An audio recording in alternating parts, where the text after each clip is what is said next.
And we are recording on Tuesday, January 7th, 2024 at 12:03, 2025.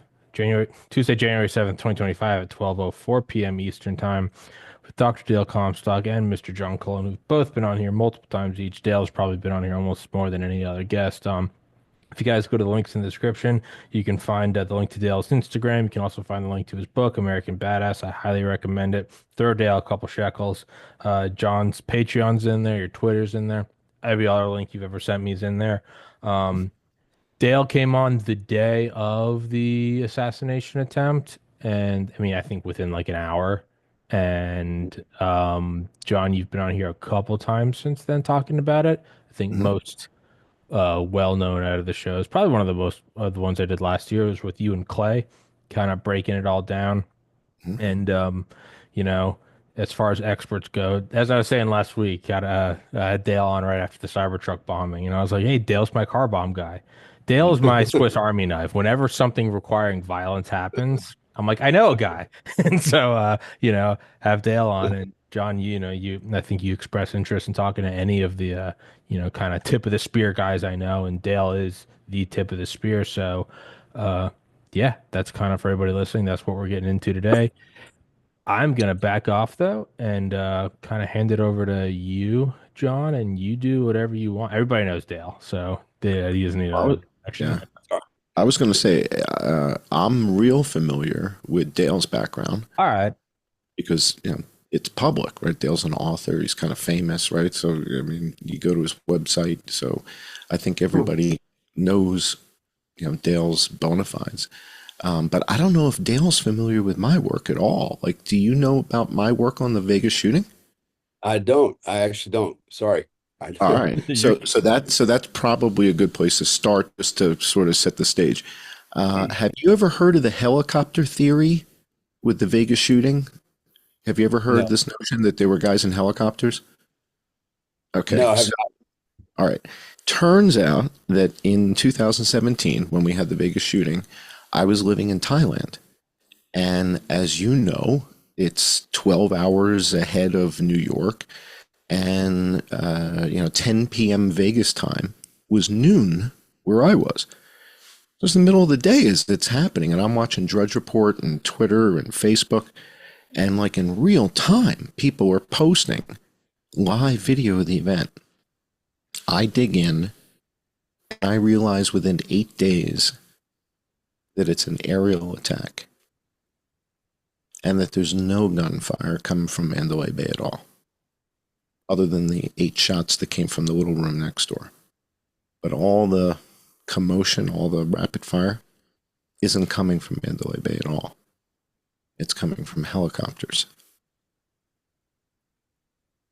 And so I dig into who's got helicopters near Las Vegas. And that opens up a can of worms that has global geopolitical implications. And I don't know. Then COVID hits. And when COVID hit, Johns Hopkins was using the software that I built at Oracle to map the pandemic. So if you saw that map, that showed, all the red dots everywhere, that was software that my team built back when I was at Oracle.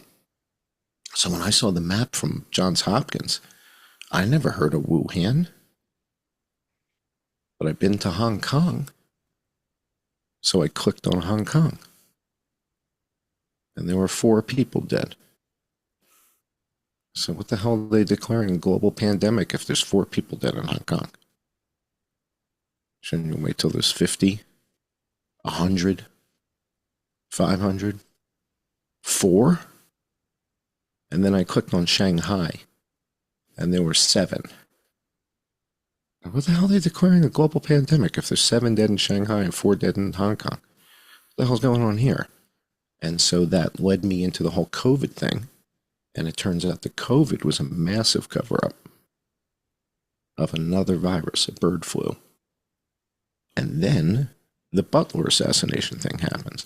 So I've been doing independent investigative journalism and uncovering some pretty huge cover-ups. It turns out the Las Vegas shooting was an assassination attempt on MBS at the Four Seasons. They were trying to kill the Crown Prince of Saudi Arabia. That's pretty big. So that got covered up. COVID was a cover-up of a bird flu from Wisconsin that killed 1/4 of the egg-laying chickens on Earth. That's a pretty big cover-up, particularly since the vaccines weren't for SARS-CoV-2. They were for bird flu. It's pretty big. It means 270 million people in America were inoculated for something other than what they were told it was for. They were told it was for SARS-CoV-2. It was for bird flu. Then we get to Butler. And in Butler, somebody posts video of a round hitting a railing and causing a puff of smoke. And I'm looking at that, and I start studying that, and I see that other people in the back row appear to be reacting to the shot, but none of the other rows are. The second to last row isn't. The third to last row isn't. Nobody else is reacting this way. And so I posted something on Twitter, and I said, if this is this, then I think we've got a second shooter. And Eli Crane, who's a congressman, saw this video. And Brett Weinstein from Dark Horse Podcast saw the video. Brett Weinstein invites me on Dark Horse and says, yeah, we got to talk about this. And we review the evidence, and Brett's like, 2 points make a line. You've got 3 or 4 points. I mean, we clearly have evidence here of something coming from somewhere else. And the thing that was awkward was it was coming from the trees. And so when Tommy had Clay Martin on the show, I said to Clay, I feel kind of weird saying, I think the shooter's in the trees. And Clay was like, why would that seem odd to you? He's like, we love to go up in the trees. Put me in a ghillie suit. Let me go up in a tree in a saddle rig. I'll be up there and you won't even know I'm up there. So he loved it. He's like, no. Up in a tree, in a saddle hunting, we're basically up there in a harness. That's it. In a ghillie suit, you'll never know I'm up there. And sure enough, we got testimony from the Hercules counter snipers, the guys that were on the rooftops, the 2 teams of 2. The team that was closest to AGR, the American Glass Research Building, testified they were being shot at. But all 8 shots from American Glass have been accounted for. They testified they were being shot at, and it was suppressed. Now, who the hell is shooting at them? Suppressed gunfire.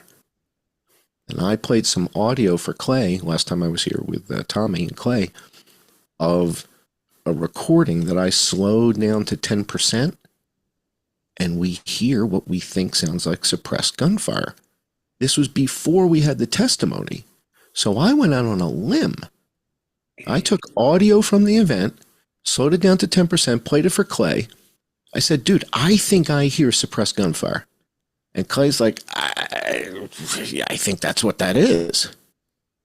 And then these guys testified we were being shot at, and we think it was suppressed. So if that's the case, who was shooting at them? Because there's a tree between them and the kid on the roof of AGR. There's no line of sight. So who's shooting at them? And so I put sort of like an all points bulletin out, all hands on deck. And I says, anybody out there know how to use Blender to do 3D modeling? And like an architect came forward and said, yeah, I know how to use it. I can help you with this. And basically we took the crime scene in Butler and modeled it in 3D and used photogrammetry to align everything. And it's amazing. And what we've done is we modeled the trajectories of each shot from American Glass to each victim, the shot to Trump's ear, and the shot that hits Trump's ear cannot be the same round that hit the railing because of trajectory. So what I think might be helpful is, Tommy, if I can share my screen, can I show Dale this? Yeah. So Dale, this is what happened. Eli Crane and Corey Mills are both congressmen. Eli's a former Navy SEAL sniper, and Corey was 82nd Airborne. I don't know exactly what he did in 82nd Airborne. He was jumping out of planes, whatever the hell he was doing. He was jumping out of a plane. So Corey did that. Eli, Navy SEAL sniper, and they're invited to testify in front of the official committee. Now, they weren't invited to be on the official committee, which was a bit of a slap in the face. It's like, why would you not want these guys on the team?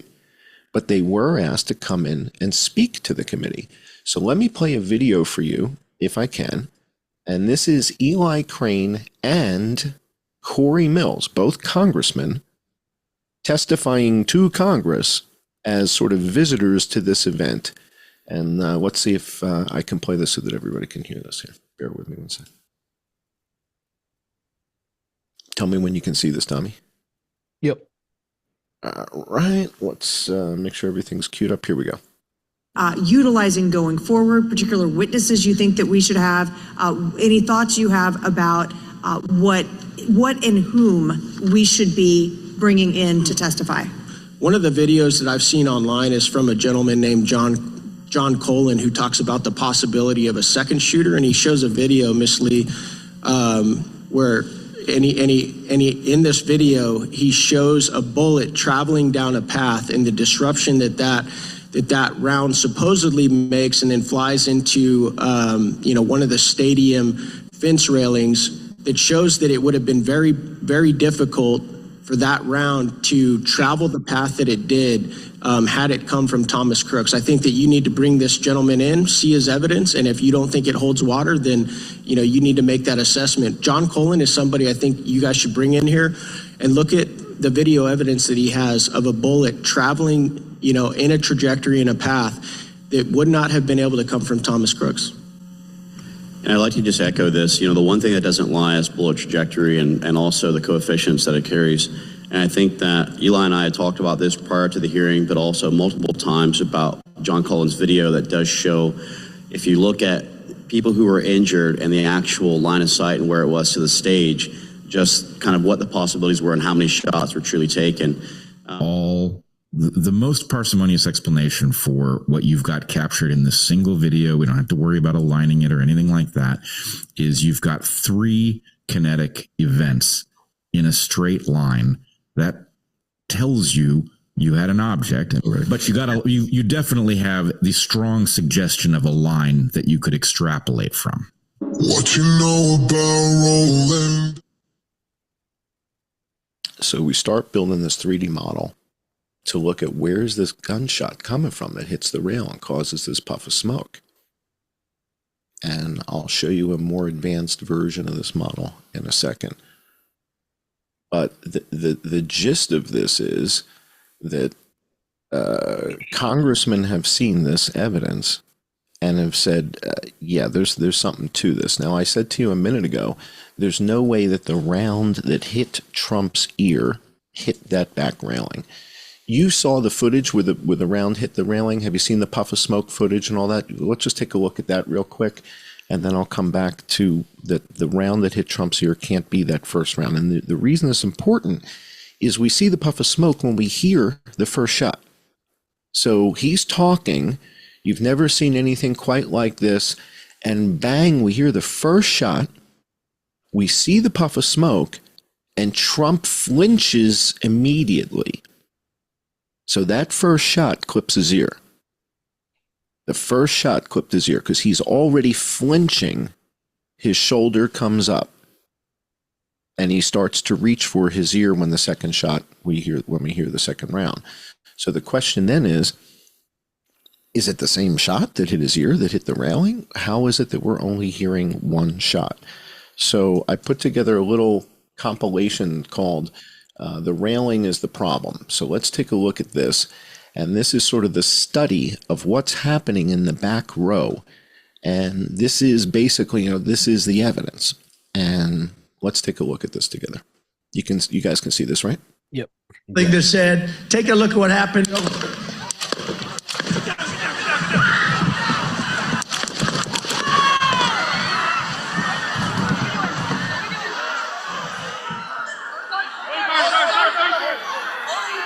What happened? Take a look what happened. Take a look what happened. All right, so that's pretty clear, right? I mean, you see the round hitting that railing, but we see all these other people in the back row reacting to what Brett Weinstein calls a kinetic event. Something's happening down that back row that everybody flinches or reacts. One guy falls down. I don't think he was shot, but he might have been grazed. But everybody seems to be responding in this back row in one way or another.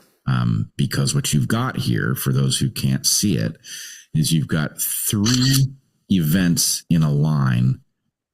All the most parsimonious explanation for what you've got captured in this single video, we don't have to worry about aligning it or anything like that, is you've got three kinetic events in a straight line.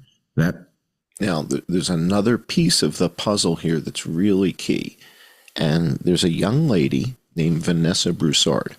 She was working for Right Side Broadcasting that day, and she was on site with a microphone in her hand. She's an eyewitness, right? So this is taking place. And she says to the guys, roll, we got a broadcast.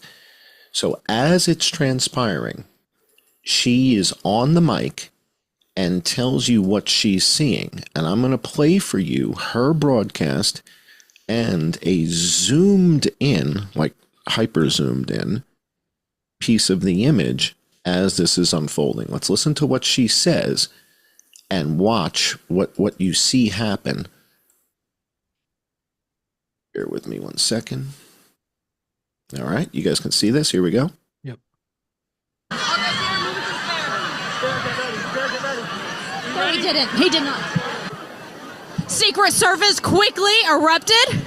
You can see the snipers on the building behind the podium, aiming at the trees. If you look to our left, there are trees in the distance, and that seems to be where the gunfire is coming from. Whoa, there's trees in the distance, and that seems to be where the gunfire is coming from.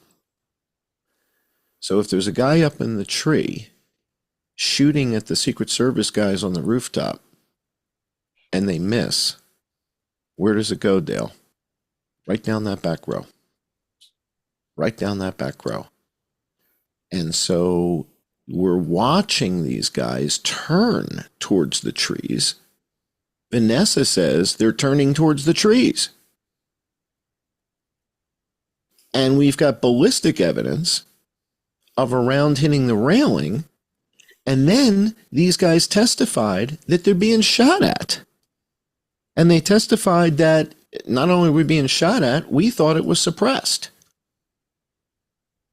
So if these guys are being shot at by suppressed gunfire, that means we're not going to hear the crack or the thump if it's subsonic, right? So if this is 300 blackout subsonic suppressed, there's no crack, there's no thump. It's just a, right? I mean, it's Garan Thumb did a whole episode on it, and he was like stunned. He's like, dude, you do not want to be downrange from suppressed subsonic 300 blackout. You have no idea where it's coming from. You barely hear it. No crack, no thump. And we see ballistic evidence of it hitting the railing. disturbing everything in the back row, and then these guys testified. It honestly sounded like it was suppressed. So if these guys are getting shot at from the trees, dude, there's a second shooter in the tree. And then we've got evidence that the local police department, for some reason, decided that July would be a good time to go apple picking. Why would you go apple picking in July? Right? You and I both know you don't go apple picking until like October, right? What the hell are they doing with a ladder by the tree, Dale? Where are they going? What are they looking for? Squirrel? Somebody lose a cat? In the midst of all this, somebody lost a cat. We got to go rescue the cat from the tree. What are they looking for? Why doesn't Trump world want to talk about this? Why do they want this on the hush hush? I don't know the answer to that. But it's pretty obvious. We got a shooter in the trees shooting suppressed, subsonic. You know, Clay said if it was him, it would be 300 blackout subsonic.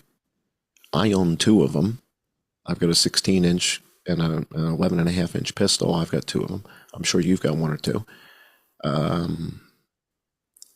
You know, if you're a pro, you want some dipshit on the roof making noise, and you want subsonic suppressed and you're in a tree in a ghillie suit. I mean, I'm not leaving till 2, 3 in the morning. Just not going to move. Just going to stay there. No rush. Wait for all these guys to leave, and at 3 a.m. I'll shimmy down. I got my Depends. Pee myself. So what? Big deal. Or I'll just go dry. I'm not going to drink for 2 days before I go up the tree. And I'm just going to wait it out. And at 3 a.m., I'll shimmy down. No one's going to know anything. And these guys are going with a ladder. They're already looking up a tree. These guys testified that they're being shot at. Let me show you this 3D model that we built. And this kind of lays it all out in perspective so that it's pretty clear, you know, kind of what's going on, who was shot by where. I believe that David Dutch, one of the victims, was actually shot by 2 different people. I think he was hit by 1 round from the trees and 1 round from American Glass Research. Let me share this with you. And then you can challenge all of my findings and assumptions. So this is a 3D animation of rounds coming from the tree line towards the Hercules guys and missing, and what would happen. So if you're up a tree shooting at them and you miss, boom, it hits the railing. All right. And one of the guys, Copenhagen, is hit like in the tricep, but he's hitting the tricep as he's looking at the chart. He's looking at the Jumbotron, and he's grazed in the tricep. Then we see this cop who's standing on the tractor appears to get hit. Now we know 4 Pittsburgh cops, there were 4 Pittsburgh motorcycle cops, they're hit with shrapnel. Is that them aiming at the first guy, missing, and that then heads down towards the tractor? Did it hit the railing? So we've got guys in the trees shooting at the counter sniper guys. And we've got the evidence of it hitting the railing. And then President Trump starts talking about the trees. And I don't know if you heard him talking about the trees, but this was in the Tucker Carlson documentary. So Tucker Carlson put out a thing about, let's see, behind a tree. There we go. Let me share this with you guys.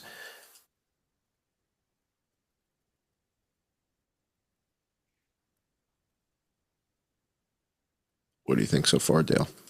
You can't see anything. Yeah. Of what you've seen so far. Yeah, Pretty I think Between a tree, behind a tree, Through a tree? through a tree. Thank God Between a you tree, looked at that behind a chart. tree, Through a tree? through a tree. That was some shit. I have to give the secret service sniper, they call him, or sharpshooter, but sniper, because he didn't know there was a problem. How about the one shot by the Secret Service?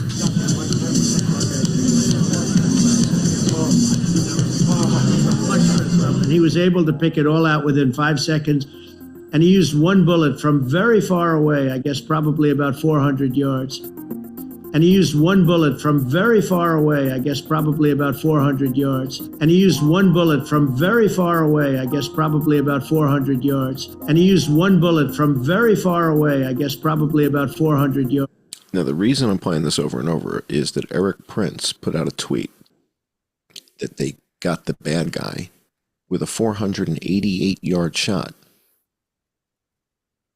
The Hercules sniper is 190 yards away from the AGR kid.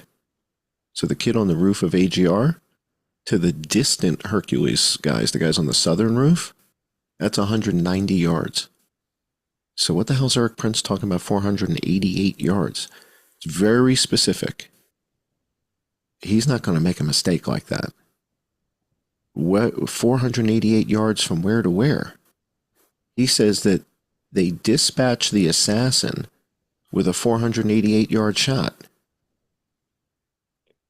Which shooter's he talking about? That was a long shot, too. Yes, sir. Thank God Between a you tree, looked at that behind first. a tree. Through a tree? Through a tree. That was some shit. And if he didn't do that, a lot more people could have been badly hurt. I'm not really willing yet to, say wholeheartedly that I don't believe there's not a possibility for a second shooter. There's a guy named John Cullen, I believe. He put a video out that had some evidence that I think this task force should take a look at, and it showed the bullet traveling down the bleachers. And the trajectory and the angle of this bullet and the flight path, and it disturbing people's clothes, and one guy hits the deck and then it hitting the railing, and you see the puff of the railing. It was not in line at all with Crooks, who's over here. It was this way. So I'm not willing to go there yet and say, hey, I know for a fact it was Thomas Crooks who acted alone. But going back to Chip's point of I don't believe that the FBI is going to get to the bottom of this, and even if they did, I don't believe that they would give us the truth. Secret Service quickly erupted. You can see the snipers on the building behind the podium, aiming at the trees. If you look to our left, there are trees in the distance, and that seems to be where the gunfire is coming from. Utilizing going forward, particular witnesses you think that we should have. So there you go, Dale. Yeah, interesting. So if the guy was using a suppressed weapon, he was 480 yards. No. Forgive me. So that I confused two different points. So let me clear that up. What Eric Prince is saying is that the good guys shot the bad guy from 488 yards out. Okay.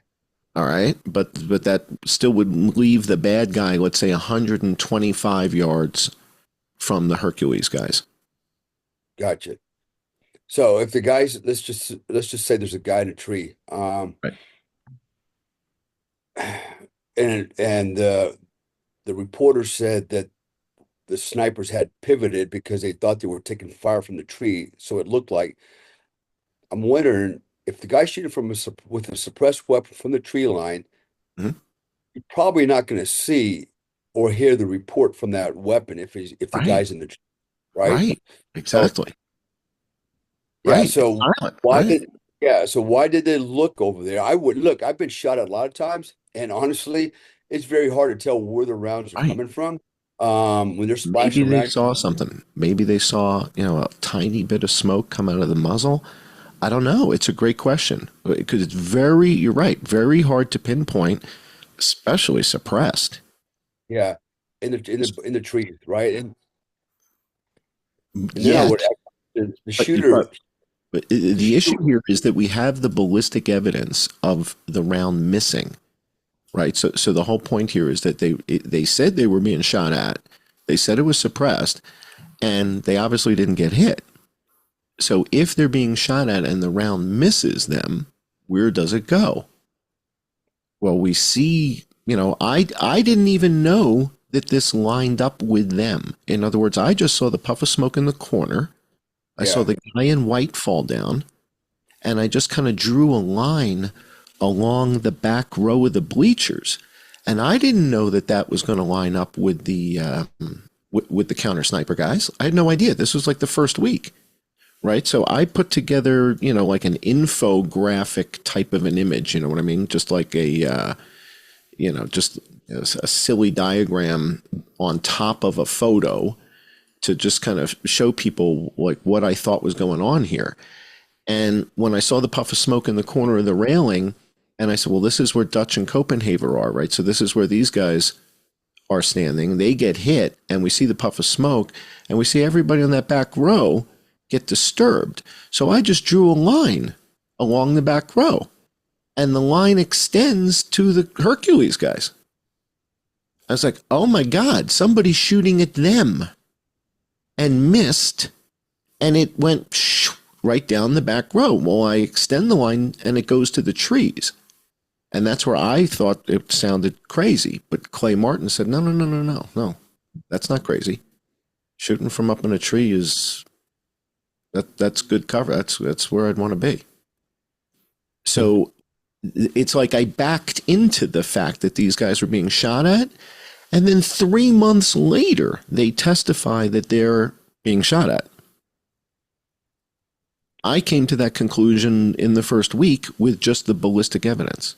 So that's kind of the story here, is that their testimony then corroborated the ballistic evidence that I uncovered early on. Hey, John, FYI, I think we have like a 1 or 2 second delay with Dale. So let him talk. Not that Dale needs me to defend him, but no worries. Yeah, no. So there you go, Dale. Yeah, no. So all right. So yeah, this is interesting. So the first shot is the one that whizzed by the snipers from the tree and hit the railing, right? Is that, I understand that? Yeah, okay. yeah. At the same time, so I think, so let me add on that. Let me pile on. I think at the same moment that Trump gets shot, the guy in the tree is also pulling the trigger. In other words, if you and I went to the range, right, and we spent 2 hours at the range together, and we did synchronized shooting, and we're wearing headsets, and I said, okay, you ready? Count of 3, 3, 2, 1, fire. And you and I work on that cadence for 30 minutes, dude, we'll be able to fire within a quarter of a second of each other, right? So if we did synchronized, we practiced for 30 minutes together, you and I would, and if one of us has got an unsuppressed gun and one of us has got the suppressed gun, and one's over here and one's over there, that's what these guys appear to have been doing. This was synchronized fire. But he wasn't wearing communications equipment. So I would, if that's the scenario, I would think that the guy with the suppressor is going to wait for the guy with the rifle to. Could be. It's a question of timing. How would he know that he's going to shoot exactly that moment unless they've already timed it out somehow? Well, the kid had his phone, right? The phone was somewhere in his vicinity. So could he have just simply have been, communicating on the phone? He's on speaker, ready, 3, 2, 1, shoot. Maybe the guy in the tree is making the call. Well, then do you think that forensically they could have looked at his phone rec and go exactly at that moment, who was he calling or talking to on that phone, right? So I'm sure, yeah. They should be able to marry that up. Assume that's the case. If I had to speculate, I would say that the shooter at 125 meters took the first shot, and about the same time the suppressed weapon went off. So he's just waiting for that first shot to go, and he was ready to go, pull that trigger. I'm kind of following you on this thing. I kind of see how this could work out, because the guy with the suppressed weapon, his job would be to take out the Secret Service, right? He's basically providing suppressive fire to keep the snipers down, so that the other shooter, I don't remember his name now, but the other shooter could actually continue to shoot until he hit his mark. You got it. That's it. If you take out the counter snipers, The kid on the roof at AGR can shoot for 30 seconds, 45 seconds. You know, he can just keep shooting if the counter snipers go down. But it seemed like the snipers turned, they pivoted right away for the No, for the no, no, no, no, no, no. It was after the gunfire ceased. Gotcha. Then They then turned towards the trees. So it was All not. right. It wasn't as immediate as it might seem. It was a Okay. moment after. It was a moment after. All right, that makes sense then. All right, yeah. So yeah, they pivoted because they heard something or saw something, sensed something from the trees.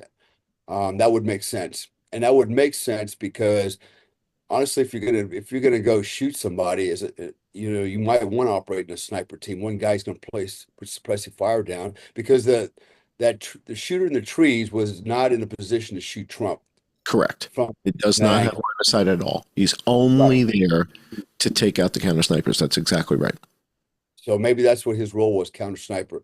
And the other, but then on the other hand, I'd like to think, you know, if they were really that good, that was kind of amateur hour what they did climbing up on top of a tin roof like that. At that range, Unless this kid was, sacrificed, so to speak. I mean, if this kid was set up and maybe that's more like it. He was probably the idiot. Got talked into it, and basically the sacrificial lamb. The real professional was the guy with the suppressed weapon, probably calling all the shots. there may be a Which would, third. I'm not ready to say that there's not a third shooter that also has a bead on Trump. So, in other words, if we've got a guy in the trees whose sole purpose is to shoot at the counter snipers and take them out or just, keep them down, either way, might there be a third shooter with a bead on Trump? And there may be. But what we do know here, this is Benny Johnson went up to the site and he went on the roof where the bloodstain was and positioned the camera there. And what we can tell from here is that there is no line of sight to the northernmost Hercules guys. So in other words, the guys who testified they were being shot at, it can't be from here. There's a tree in the way, and his 8 shots, or the 8 shots that we hear, and they tell us there were 8 brass casings, they've been accounted for. Copenhaver was shot twice. David Dutch was shot twice. Comparatori was shot and killed. Trump was hit in the ear. I've got 4 Pittsburgh motorcycle cops that were hit with something, shrapnel or something or another, but 4 of them. We've got other people that were grazed. We have graze wound victims. But from here, in other words, this kid who was on the roof here can't also be shooting at the counter snipers and taking 8 shots that are ending up downrange by the bleachers. He's not going bang, bang, bang, bang, bang, bang, bang, bang, bang. That's not what's happening here. And people need to understand that those 8 shots have been accounted for downrange here. So if the other guys are saying that they were getting shot at, that can't possibly be from the AGR rooftop. yeah. Well, look, I don't trust it. I just do not trust our government, this particular administration. I do not trust them. I don't trust the FBI. I just don't trust them, and I think they're full of shit on many levels. If we fast forward a little bit now to Mar-a-Lago when Trump was almost assassinated on the golf course, how in Right. the hell did that guy know that Trump was going to be on the golf course playing golf that day when that was like a last minute decision that was made? There's something going on. There's Confederates on the inside, um, and I believe they're getting There it. was nobody on the water tower. It was the first thing Eli Crane said. He's like, well, who was on top of the water tower? And they're like, nobody. He's like, what, are you kidding me? How is there nobody on top of the water tower? Now, when they went back to Butler the second time, when Elon Musk was with him, none of the footage showed where any of the counter snipers were positioned. They don't show you the water tower. They don't show you the top of AGR. We don't have any of that. Because they put guys on top of the water tower the second time.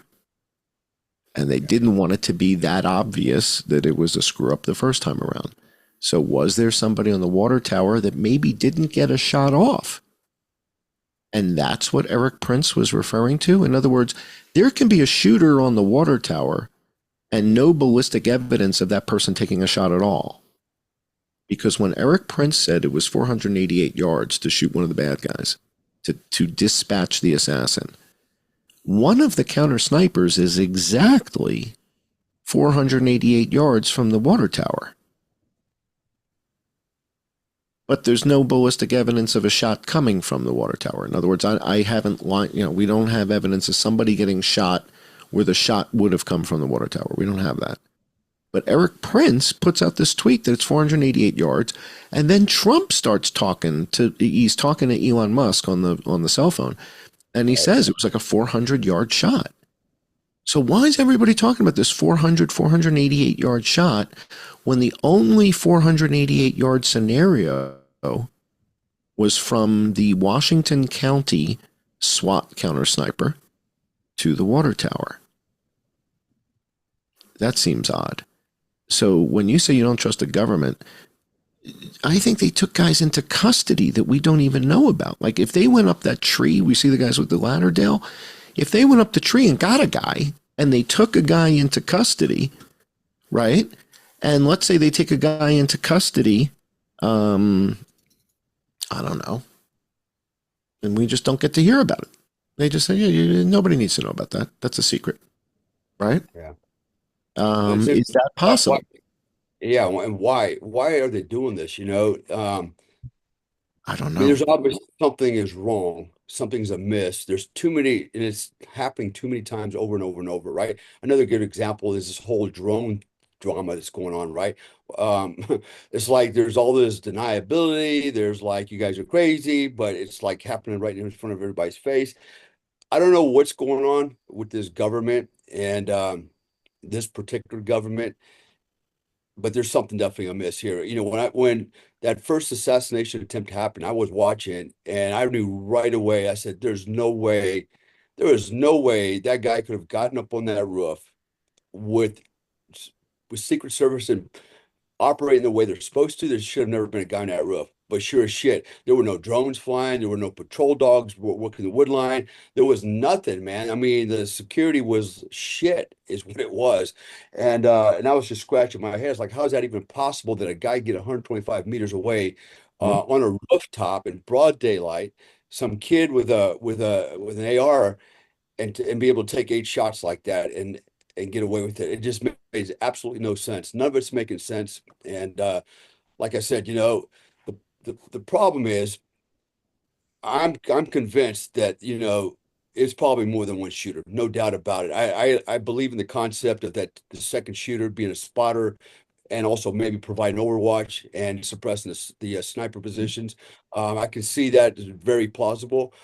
Perhaps even a third shooter. Now, can you get three guys that maybe don't know each other and cooperate like that without somebody telling the secret? I don't know, but it's possible there's three. I think for sure there's two. It's starting to, from everything you just presented, it makes a lot of sense that there's two. But it all comes back to one fundamental problem that I have, and probably most Americans now have, is you just cannot trust Right. FBI. You cannot trust the Secret Service. You just can't trust our government. I don't believe they're ever telling us the truth. They tell us what they want us to hear, and then they don't tell us things that we need to know because they think we're too stupid to understand. So they tell us only what we need to know on a need to know basis. And I feel like, we're being treated like idiots, and there's some pretty smart people out here. I mean, obviously you broke the code on this thing. And why are they talking down to us and dismissing our opinions, dismissing we have a right to know this information, okay? And why are they not sharing this with us? And I don't get it. And and like I said, I don't appreciate it. I've got a real bone to pick with this government, this particular administration. I got some personal issues I'm dealing with right now because of them.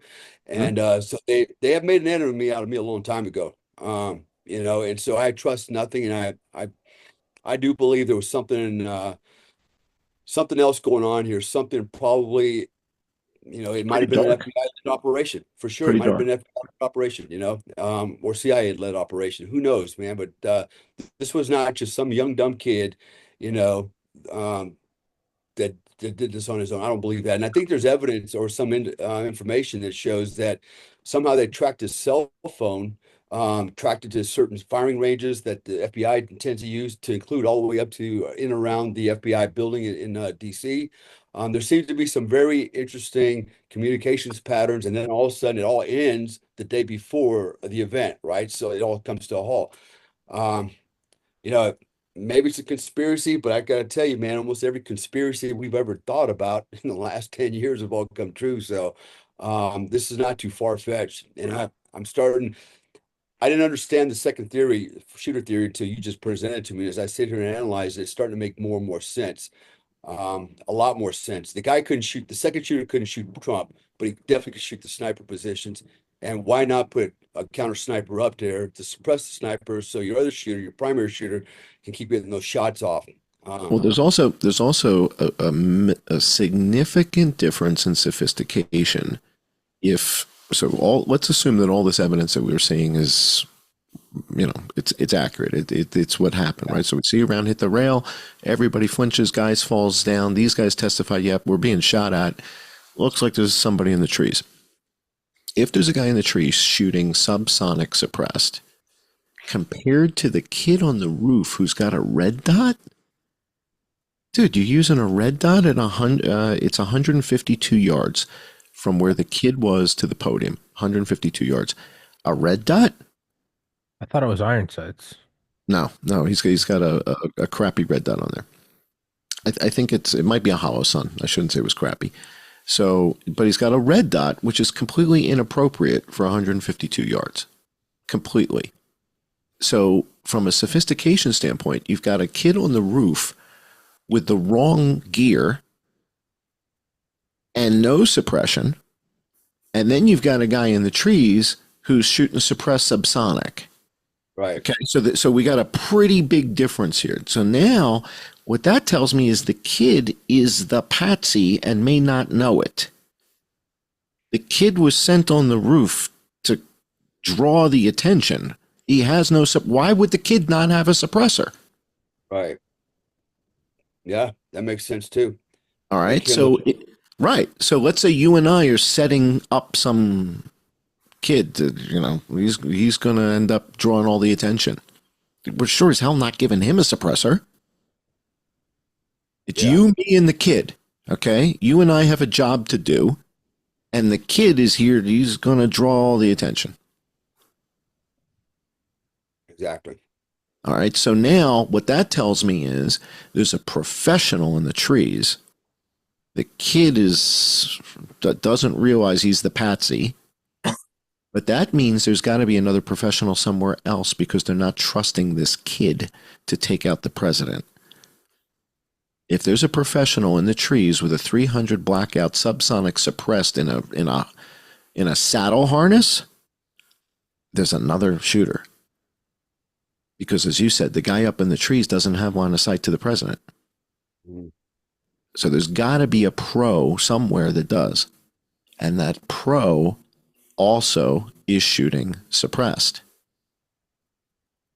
So the only gunshots we hear are from the dipshit kid on the roof who takes one in the mouth. That's the only stuff we hear, unless you slow the videos down to 10%, and then you can hear the subsonic stuff go by. And that's what I was playing with Clay last time. I played the video for me. He's like, oh man, I hear it. Tommy heard it. So if there's two professionals with suppressed subsonic 300 blackout and one kid on the roof going bang, bang, bang, making all the noise. Yeah. I think that's what we're looking at here. This is much more sophisticated. And then it gets into the darkness. And what was this? Our government? Did our government facilitate this?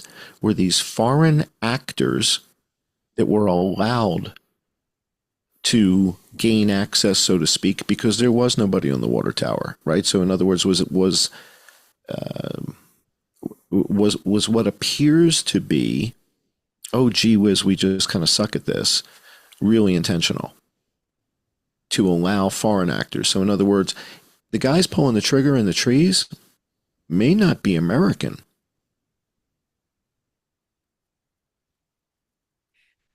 Whose money line gets cut off if Trump wins the election? Ukraine. You mean all of us? You mean so if Trump wins the election, my wife doesn't get to buy another Bugatti? You mean I don't get another $4 billion from my friend Joe Biden if he wins the election? So what do I need? How many guys from Odessa? And so I have this friend, Sergei Makadavov from Odessa. He's a prisoner. He's serving life. But I might give him a second chance. Shot a woman in the face from a quarter of a mile 5 years ago. I'll let him out of prison. I'll give him $1 million if he's successful. He's from Odessa. You remember. And you bring these guys in, and nobody's watching, and nobody's looking, and there's no dogs. Like, by the way, the guy who was upstairs, the local sniper guy that everybody was making fun of because he shot himself 6 months earlier. Do you know that? The guy who was up in the window shot himself in the leg with his own gun 6 months earlier. Yeah. The guy who's married to the chick. So there's a married couple that are in the SWAT team in Butler, PA. Michelle and her husband, right? And he's the one who takes the photograph, and he shot himself in the leg 6 months ago.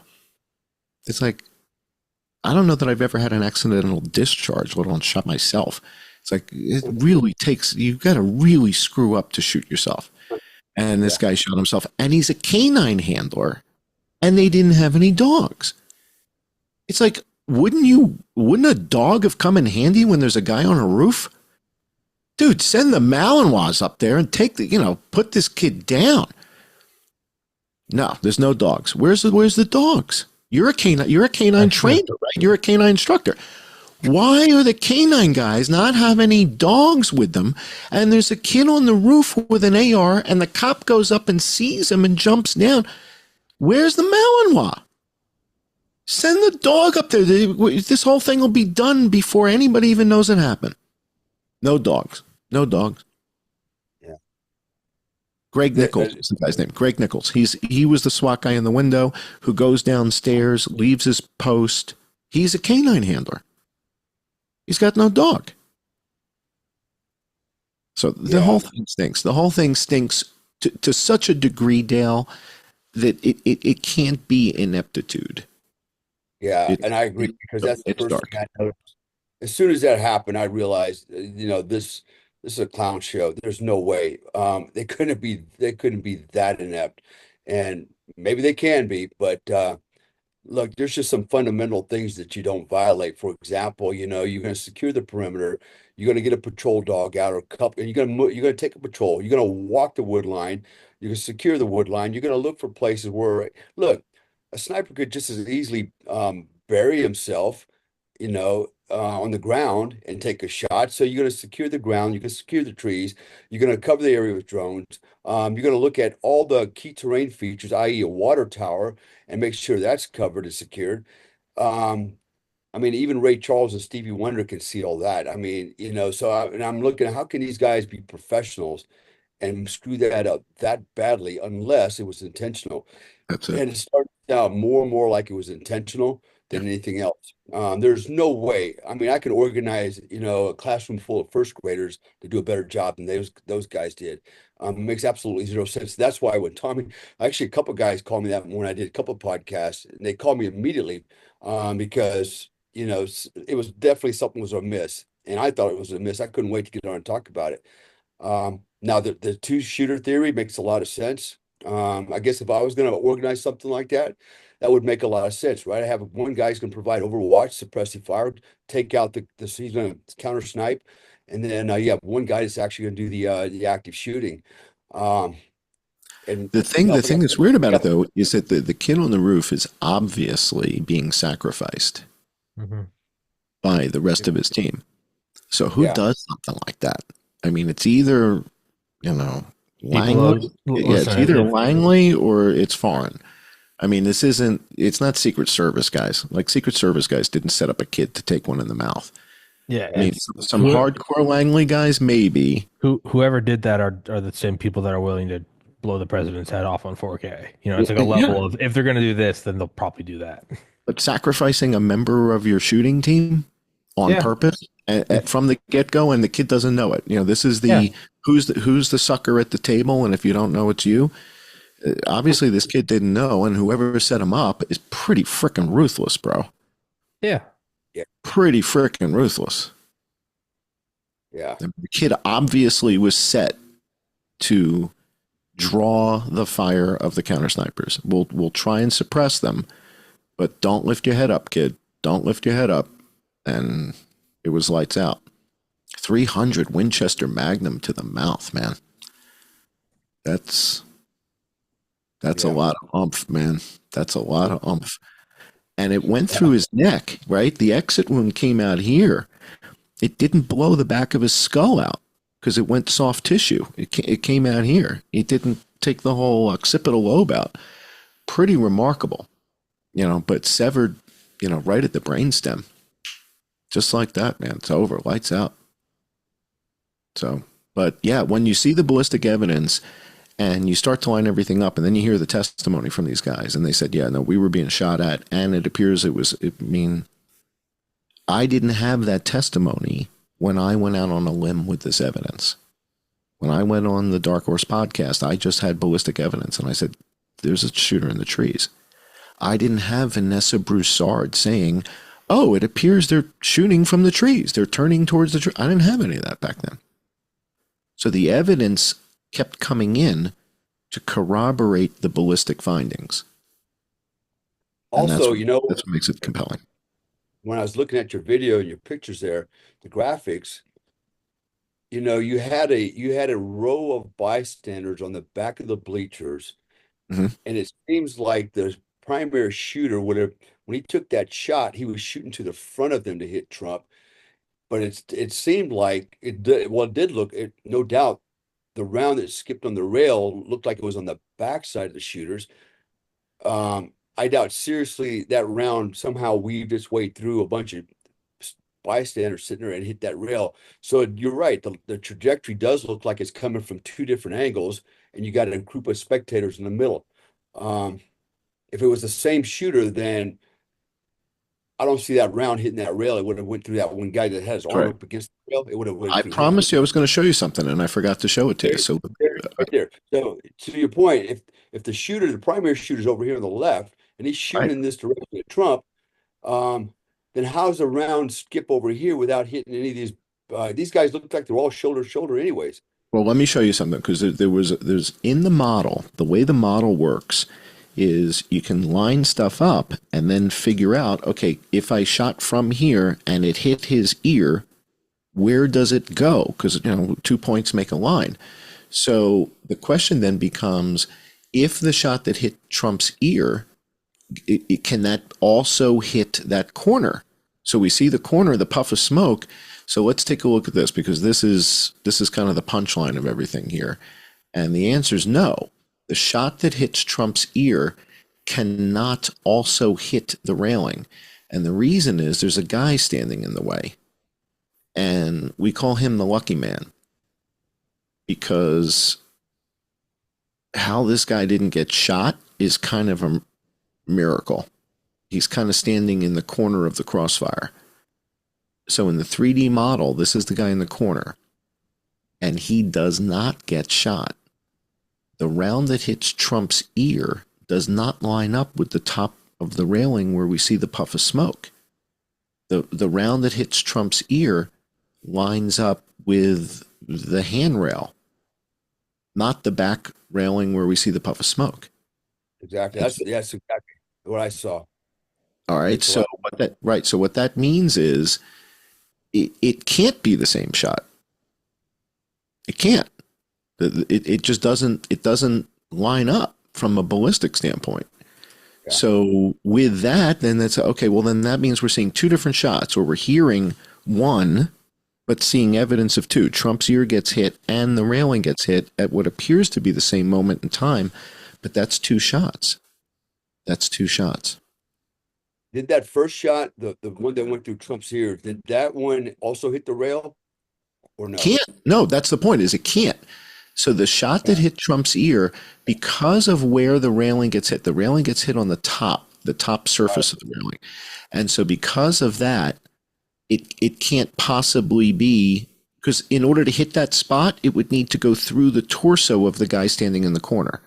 You see the guy standing in the corner here? It would need to pass through his torso, and he doesn't get shot. Yeah, so I guess what I'm looking at is, I thought you guys could see my cursor. I'm sitting here moving my cursor around like you can see it. So if the round came from, if you could put that picture back up. Sure. Yeah.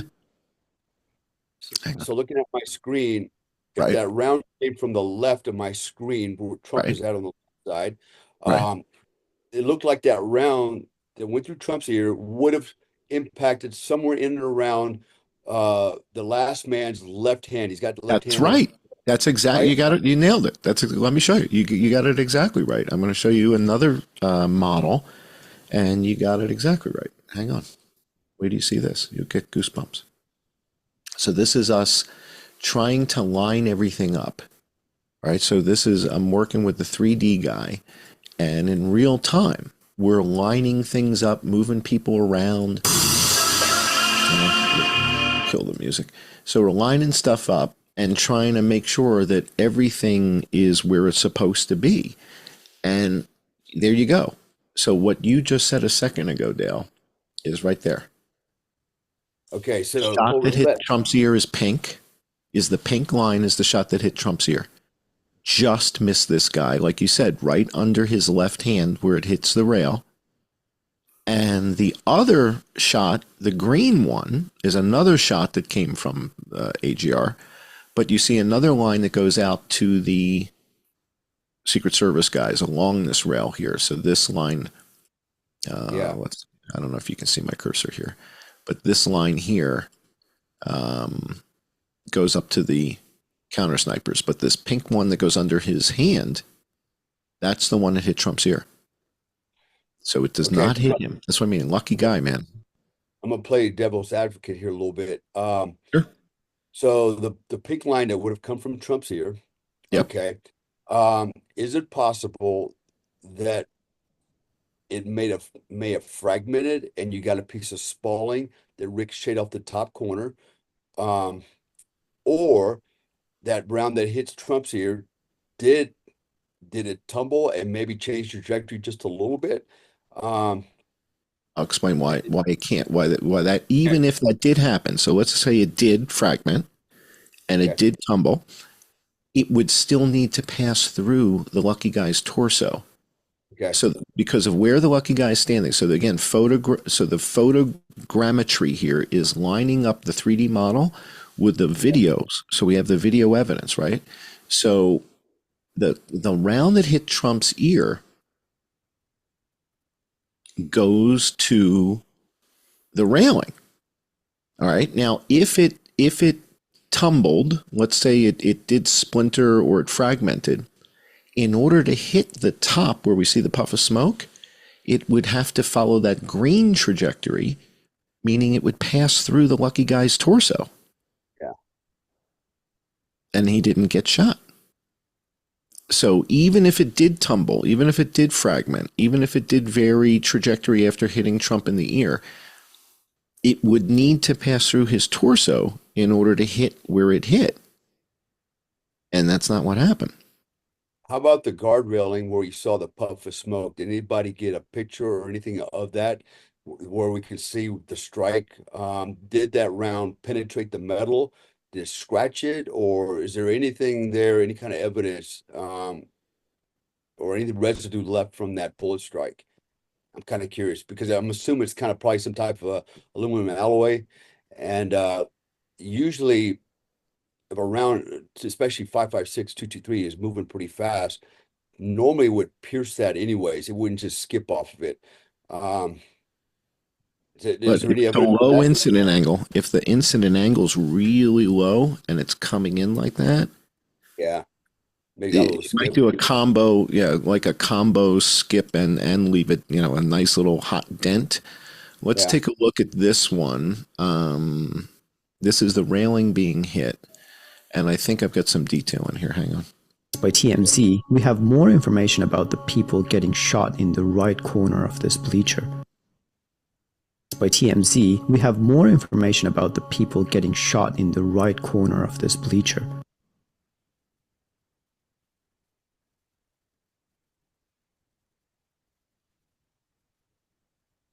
No, that's not the one I wanted to play. Forgive me.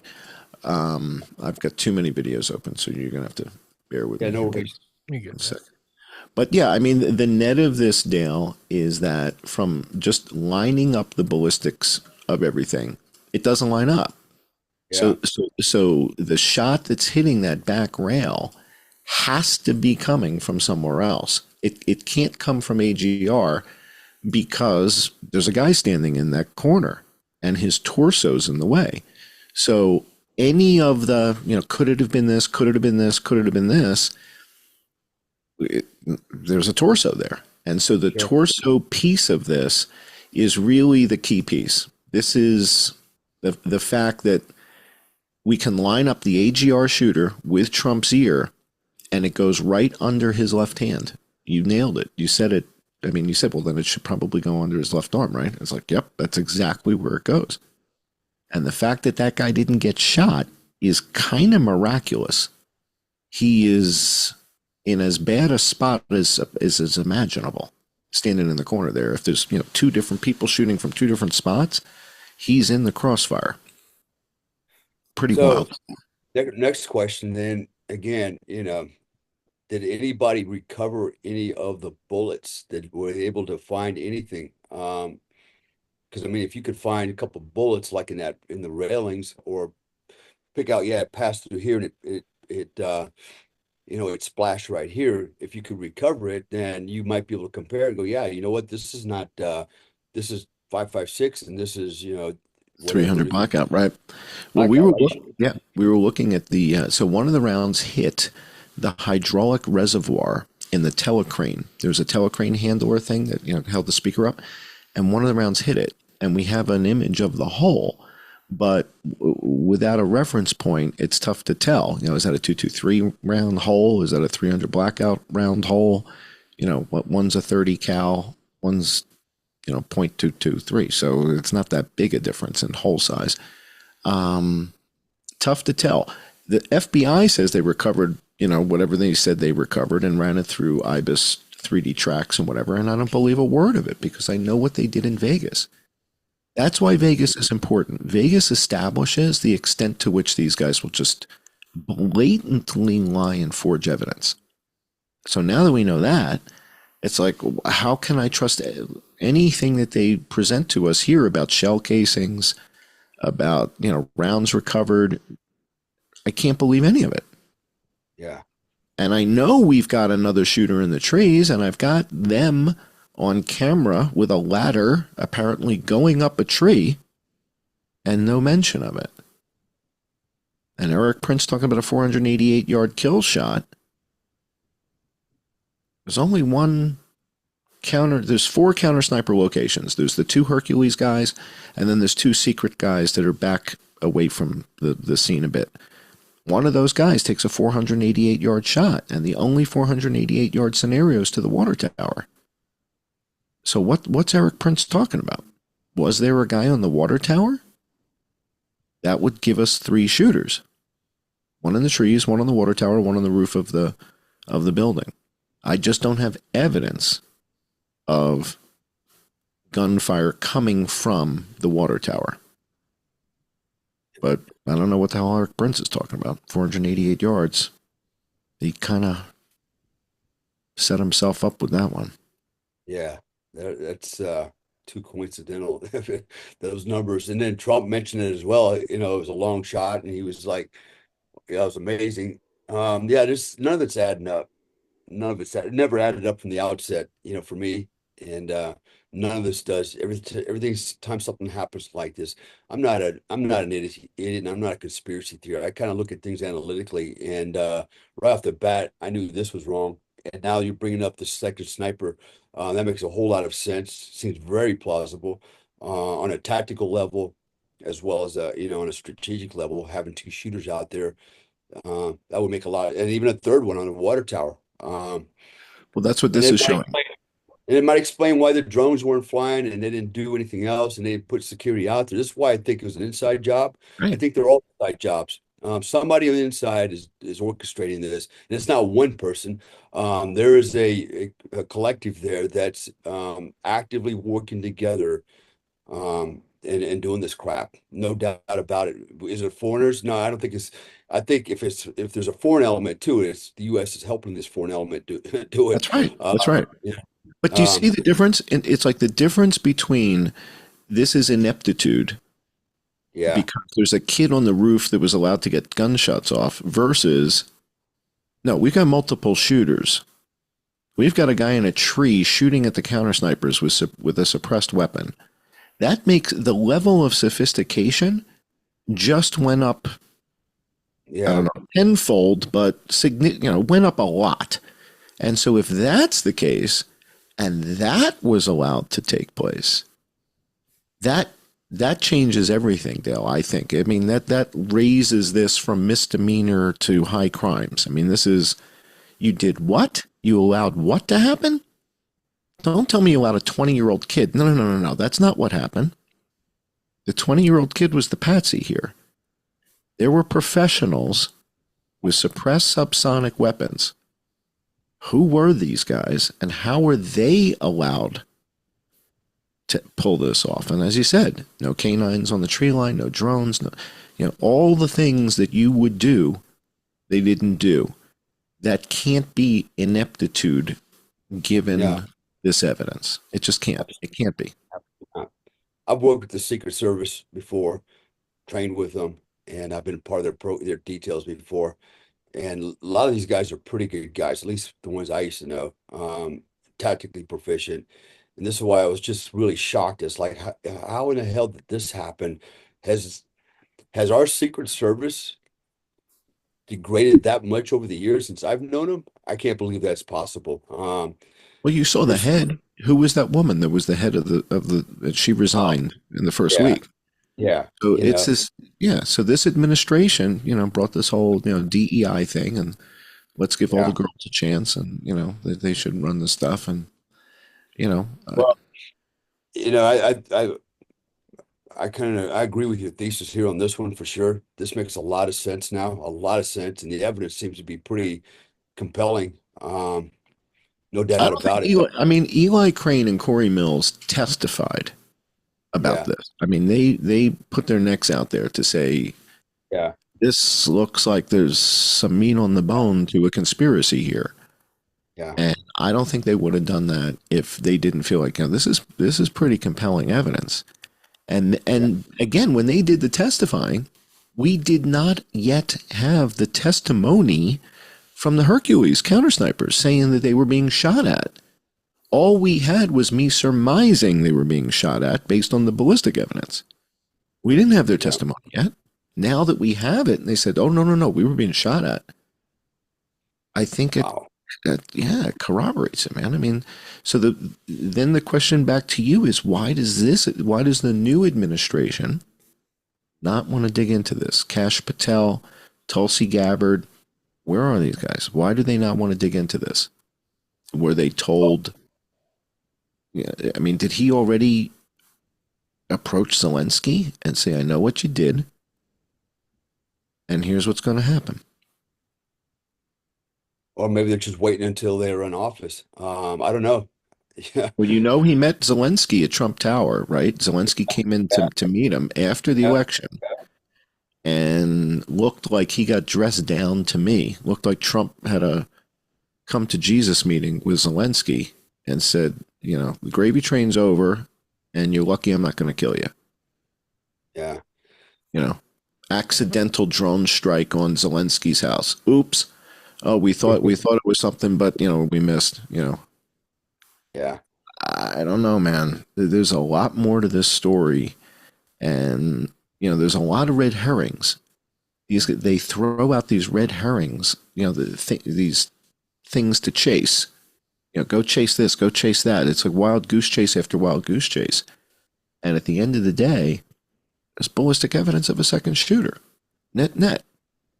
I don't know if the kid on the rooftop's name is Thomas Crooks, Max Urich, or Sergei Belmakov from Odessa. I don't know that I don't have a clue. I don't know that I care. What I want to know is, who are the other guys working with him? How are they communicating with one another? If this is a synchronized gunfire, did he have his cell phone sitting next to him and they're on a speaker? He's going on speakerphone. The guy goes 3, 2, 1, shoot, kid. I don't know. But they're not being honest with us. And this goes back to what you said earlier. Why are they not being honest with the public? Why do they feel they can't tell the public the truth about the Vegas shooting? Why do they feel they can't tell the public the truth about September 11th? I mean, this 28 pages is so redacted, it's absurd. Be honest with it's 25 years later. Let's tell everybody what's going on. Yeah. I don't know. I don't know either, man. But disappointing living through this stuff. Yeah, at the end of the day, for me, it's very disappointing in that, my father served for 20 years in the Army. I served, almost 30 years in the Army and for the government. My sister, my son, I can go on and on and on. And I felt like, I'm fighting for something real, something that's bigger than me, something that represents, America, patriotism, honor, integrity, all those values that I was raised on, and I thought, the government represented that, the Constitution. And now I'm finding out, realizing at my age, it was all bullshit.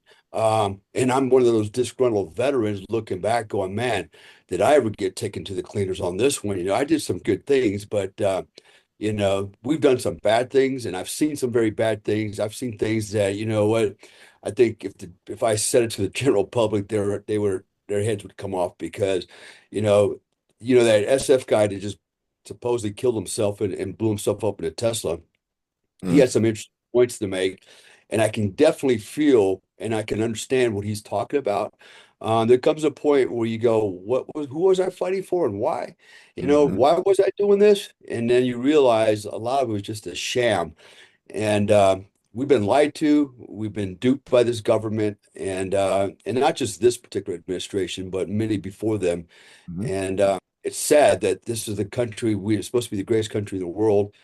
And it's many of us have fought, and many of us have died for this bullshit. And we're getting played, I can't stand for it. I can't stand for it. So Yeah, I didn't serve, so I'm putting my life at risk now. That's exactly in a way that I can, right? So I'm risking my life now when I have far less to lose, right? You signed up when you were in your 20s. You weren't 19, were you? Were you 19? I was 18 when I went in. Dale was in Delta at 23. All right, so those are the best years of your life. I got to goof around those years, and I'm risking my life now. So to me, this is how I can serve my country, is by saying, whoa. You've crossed the line. You've crossed the line. You can't lie to the public to this extent, to this degree, about things that are this meaningful, and expect us to just accept it. That's not going to happen anymore. Yeah. That's not going to happen anymore. I hope they don't suicide you or me. I'm a hard target, my friend. I'm a very hard target. A very hard target. Yeah. I'm not terribly worried. I'm not worried. I've accepted. If I get suicided, there'll be five more coming with me. So yeah, I've accepted. If it happens, then that was just asterisk. I sleep with an MP5 suppressed. Nice. Okay. I podcast. Yeah. No, I was gonna say. I will say. I think Dale might have had more fun at 23 in Delta. I was fucking around in college. I'm gonna go out on a limb and say that might have been more fun than college. What I'm saying is Dale risked his life as a young guy. I know. Put everything at stake. I got to goof around, and I'll put it at stake now because what am I playing for? 20 more years if I'm lucky. If I'm lucky, I get 20 more years. But also, this is the time to risk your life. is when you're in your 60s. And what are you playing for? But I still can pull a trigger, especially at 600 yards, 1,000 yards. I'll knock a coffee cup out of your hand at 600 yards. I mean, I'm good at this shit. The point is, I'm not going to stand for the government lying to me with my money. They take my money to pay for the GEC to propagandize us with these stories. This has to stop at some point. Yeah. And when we're talking about things like this, the assassination of a president, the Las Vegas shooting, COVID, I mean, this is a whole nother story, Dale, but the vaccines for COVID were not for COVID. They were for bird flu. And that got covered up. I mean, the extent of these lies, it's crossed the line. And the public, I don't know, man. I think, you think January 6th was bad 4 years ago. I'm talking about they inoculated 270 million people with something that wasn't what they were told. Right. That's pretty intense, man. I don't know that Edward Snowden revealed anything that intense. I mean, you read my emails, you read my SMS messages. Okay. 270 million people were inoculated for something that wasn't COVID. Well, I'm not one of them, nor is my family. And 7 million people died from a virus that didn't come from Wuhan. It came from Wisconsin. Yeah. Do you remember? Let me ask you this. This is kind of interesting. I remember right before this whole COVID crap started, several months before that, they arrested an American scientist from the north, and he was accompanied by two communist Chinese scientist women. The man and the woman were arrested. One of the women got away, and they worked for a biolab, and it was got arrested by the FBI, blah, blah, and then you didn't hear nothing after that. And that story completely went away, and then it was shortly thereafter this whole virus thing started. And I'm wondering, is there some connection between that man and those two Chinese women and that arrest and COVID? And it just poof, it went away. And it's interesting. It seems that there's a trend in that. Like, for example, the last couple of weeks, 3 weeks, 4 weeks, everybody's been talking about drones, and all of a sudden, like instantly, it's gone. No more drone. Right. It's gone. Gone. It's all over, right? Yep. What's going on here? I just don't get it, Yeah, well, just like it's gone. The guy you're talking about, Joseph Lieber from Harvard, and he was taken into custody, and they said he was working with the Chinese. And there was also a case in Winnipeg where Dr. Jane Chu was taken out by the Royal Canadian Mounted Police, and they asked her to leave the Winnipeg lab with her husband and her staff. And she's on Twitter. So I follow her on Twitter. So her name is Jane Chu, Qiu. She was working in Winnipeg on Ebola. And so when all this went down, I put a stake in the ground and I said, if they come back at some point and say, let's try this Ebola drug for COVID, I'm going to want to talk to Jane Chu from Winnipeg. And sure enough, they pick remdesivir. Remdesivir is a failed Ebola drug. It's like, why would you want an Ebola drug for COVID? So I think there is something to it. It's hard to put my finger on it exactly, but it turns out that the whole COVID SARS-CoV-2 virus from Wuhan was a cover-up of a bird flu from Wisconsin that was already devastating China. Obama deployed it as a bioweapon in 2014. The Pentagon had been monitoring it, and it was designed to devastate the food supply in China. And it did. It did. And then it started to spread. And by January 2020, there were 3 million cases in Italy, and 4,000 Americans were dying a week every week.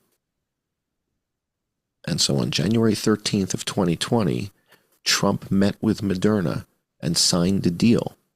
And Mike Pence tweeted about it and said Trump signed a deal with Moderna on January 13th. And the problem with that was there was only one guy dead from COVID on Earth that day. So what the hell would Trump order vaccines for? Is one guy dead? There's not 75 cases on the planet? but I got 4,000 Americans dying every week already from this bird flu that Obama deployed against China. So Trump started something called Crimson Contagion to figure out what are we going to do about this Chinese chicken problem that my predecessor, the Kenyan, started. What are we going to do? So he says to Azar and a guy named Bob Kadlik, who's CIA, figure out what the hell to do. They spend 9 months on Operation Crimson Contagion, and the recommendation is we're going to have a guy named Peter Daszak release another virus from Wuhan, which we know is there because he's building viruses. He works on viruses in Wuhan. So we're going to have Peter work with one of our guys named Michael Callahan, a CIA guy, and they're going to release a similar virus, meaning something that causes pneumonia, but it's not an influenza virus, and it's got nothing to do with chickens. See, we didn't want people to know that the pandemic was in the food supply. So if you're Langley, you want a virus that has nothing to do with food. You want a virus that has to do with bats and pangolins and raccoon dogs, because Americans don't associate bats and pangolins and food dogs with the refrigerated section in the supermarket. So if you've got a coronavirus that came from a bat in a cave, you're not scared to go buy chicken. And you just tell people, oh yeah, eggs are $9 because $9 a dozen because of the transit system or the supply chain. Yeah, it's a supply chain problem. That's why they're $9 a dozen for eggs. Yeah, but hamburgers still $3 a pound. So why are the eggs $9 a dozen? All right. So what we had that you were told was COVID was actually the worst bird flu outbreak in human history. 1/4 of the egg-laying chickens on Earth died. And it was on us. It was our virus from Wisconsin.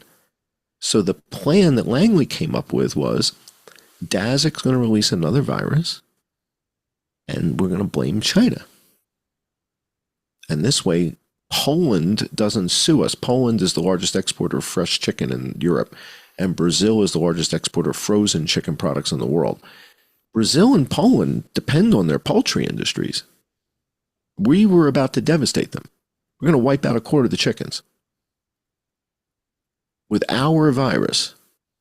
So Langley releases another virus as a patsy virus. Now, how do you hide the bird flu virus? How do you hide that from every physician, every nurse on Earth? How do you do that? You don't put that virus in the PCR test. So if H7N9 bird flu isn't in the PCR test, nope, you don't have it. Nope, you're fine. What do you mean I'm fine? I feel like shit. Nope. It's not in the test. If it's not in the test, you stick this thing in here all day long. It's not going to detect it. There's not a commercial test on Earth that has H7N9 bird flu in it. That's how you hide a pandemic. Langley's really freaking good, man. These guys are crazy good at this type of shit, though. Dale knows operationally. I'm talking about mega cover-up shit. You know, MBS assassination attempt in Vegas, COVID really a cover-up for a bird flu outbreak that wipes out 1/4 of the chickens on the Earth. These guys are good, man. These guys are good. This cover-up shit they come up with is, I mean, it's like Penn and Teller good. I mean, these guys are like magicians. I mean, this is illusion shit. And they got everybody fooled and everybody's hypnotized into thinking it's, you know, bats and pangolins and raccoon dogs. And it's like, no, dude, it's chicken. It's in the food supply. And this, by the way, this is not a theory. It's like this is the UN Food and Agriculture Division is not under Bill Gates' thumb. And so they let the cat out of the bag. And that's where I went to get all my materials, was not the WHO, but the UN Food and Agriculture Organization.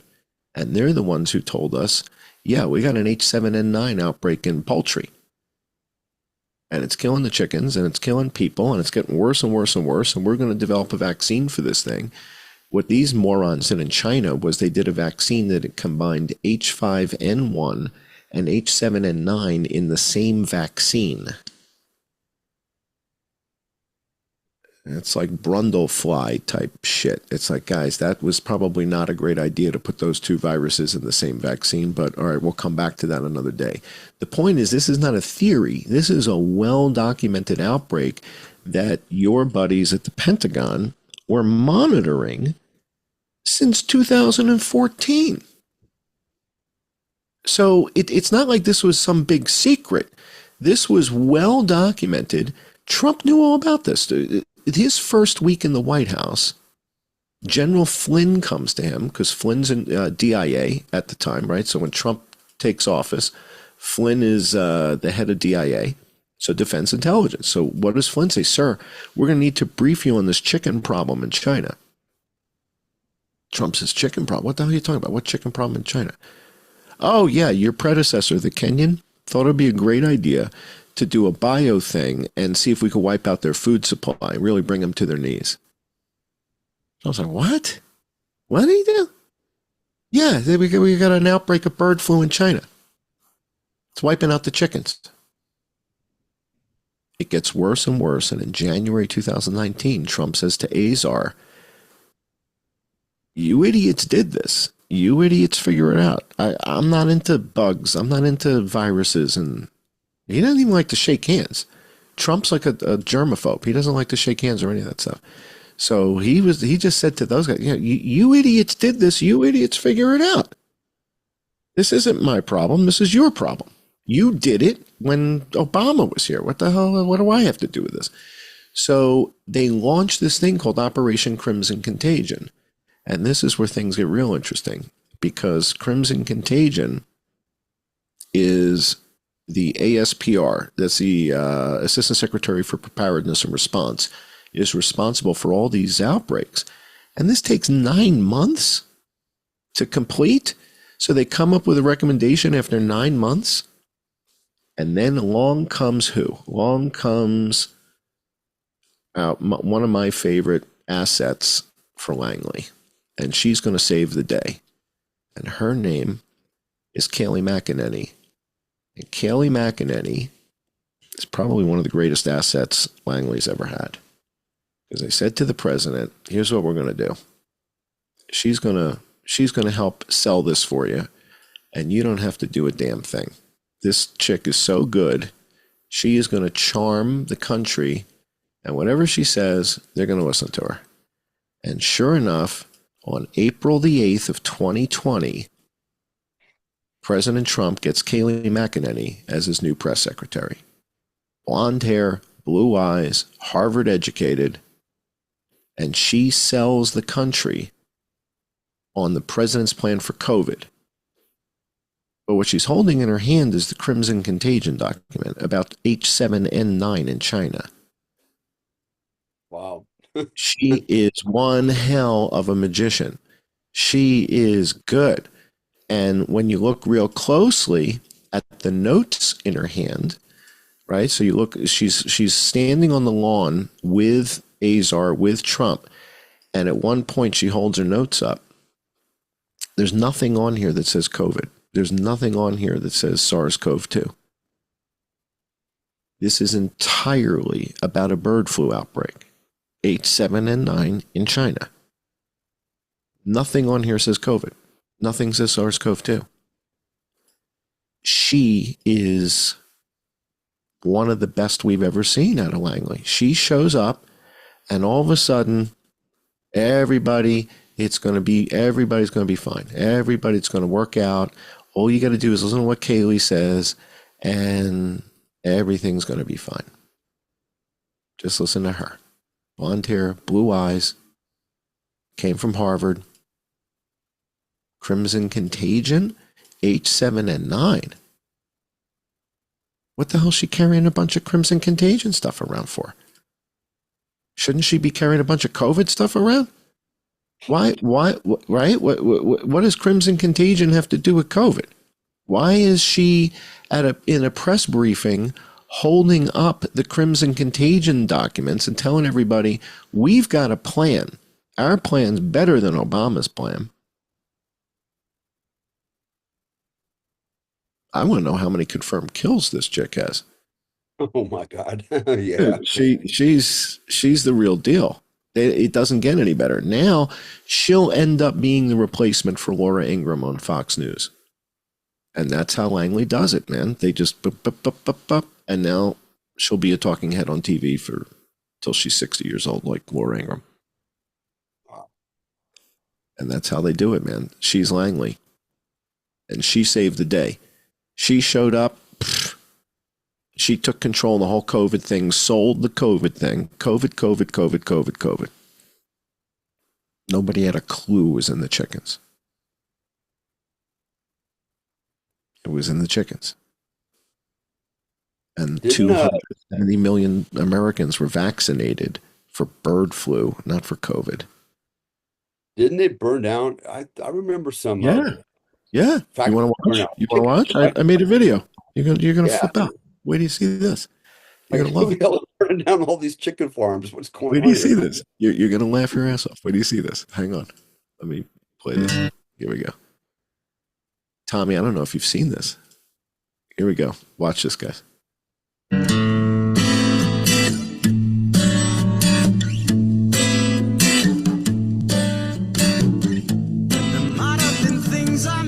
Yeah, there it is.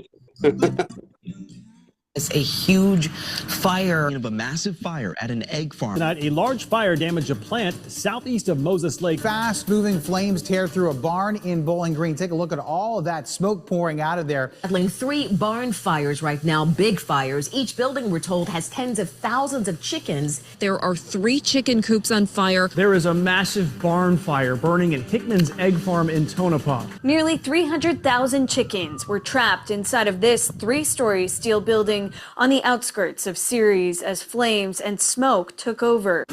Massive flames burned down a barn with tens of thousands of chickens inside in Wright County overnight. A poultry farm fire in Lebanon County that has caused $12 million in damage.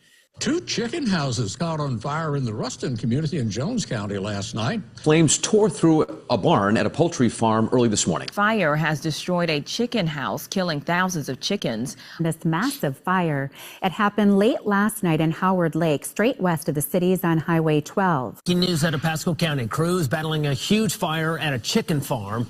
It's all happening on Cow Main Foods along Simpson Farm Lane in Dade City.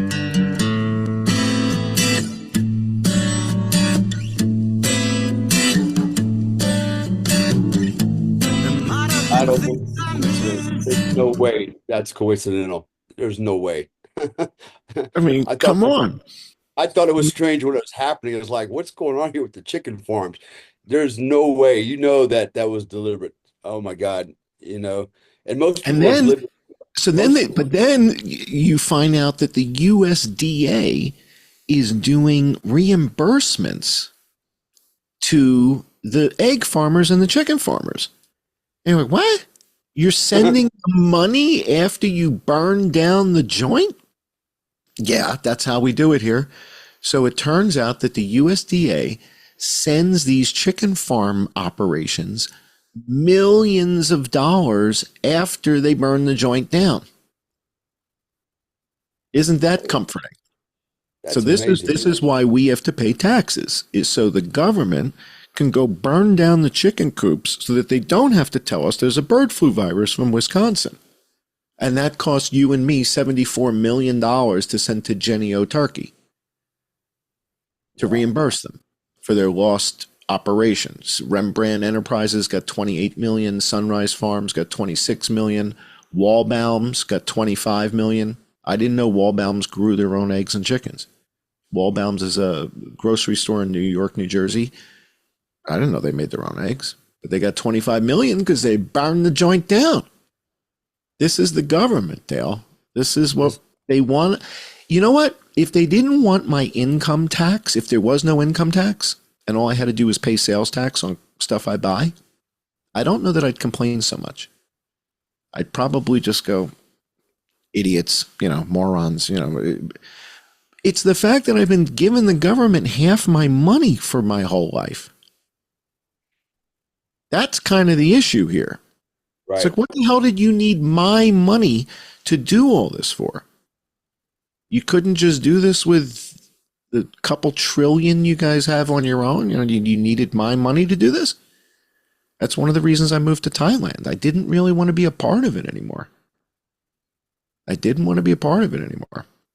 That's why I'm abroad as well. That's exactly. I hear you. I feel it. I mean, I only came back to the States for family reasons. I was living in Thailand. I didn't want to be a part of the machine. And as I traveled the world, and people hear you're from America, they look at you like, "Oh, you idiots!" Yeah.